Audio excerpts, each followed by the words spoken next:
ആരോഗ്യ ഇൻഷുറൻസിൽ ഏറ്റവും പ്രധാനപ്പെട്ട കാര്യമാണ് സം അഷ്വേർഡ് അഥവാ കവറേജ്. ഇത് തിരഞ്ഞെടുക്കുമ്പോൾ തെറ്റിപ്പോകരുത്.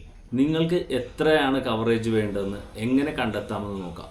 ഹോസ്പിറ്റൽ ചെലവുകൾ നിയന്ത്രിക്കുന്ന ഘടകങ്ങൾ ഇവയാണ്.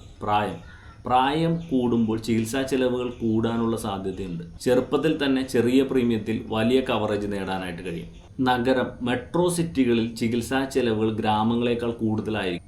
ജീവിതശൈലി രോഗങ്ങൾ, ഹൃദയ സംബന്ധമായ അസുഖങ്ങൾ, പ്രമേഹം എന്നിവ കുടുംബത്തിലുണ്ടെങ്കിൽ കൂടുതൽ കവറേജുകൾ ആവശ്യമായി വരും. കുടുംബാംഗങ്ങളുടെ എണ്ണം, ഫാമിലി ഫ്ലോട്ടർ പോളിസികളാണെങ്കിൽ കുടുംബങ്ങളുടെ എണ്ണം കൂടുതലാണെങ്കിൽ സം അഷ്വേർഡ് കൂടുതൽ എടുക്കാനായിട്ട് ശ്രമിക്കണം. ഒരു പൊതുവായ കണക്ക് നോക്കാം. 30 വയസ്സിന് താഴെയുള്ളവർക്ക് 5 ലക്ഷം രൂപ മുതൽ 10 ലക്ഷം രൂപ വരെയും 30 വയസ്സിനും 50 വയസ്സിനും ഇടയിലുള്ളവർക്ക് 15 ലക്ഷം മുതൽ 25 ലക്ഷം രൂപ വരെയും മുതിർന്ന പൗരന്മാർക്ക് 50 ലക്ഷം രൂപ വരെയുള്ള കവറേജും പരിഗണിക്കാവുന്നതാണ്. നിങ്ങളുടെ സാമ്പത്തിക സ്ഥിതിയും ആരോഗ്യ സാഹചര്യങ്ങളും പരിഗണിച്ചുകൊണ്ട് ഒരു വിദഗ്ധൻ്റെ സഹായം തേടാവുന്നതാണ്. നിങ്ങൾക്ക് അനുയോജ്യമായ സം അഷ്വേർഡ് കണ്ടെത്തുന്നതിനും മികച്ച പോളിസി തിരഞ്ഞെടുക്കുന്നതിനും താഴെ കാണുന്ന നമ്പറിൽ കോൺടാക്റ്റ് ചെയ്യാവുന്നതാണ്.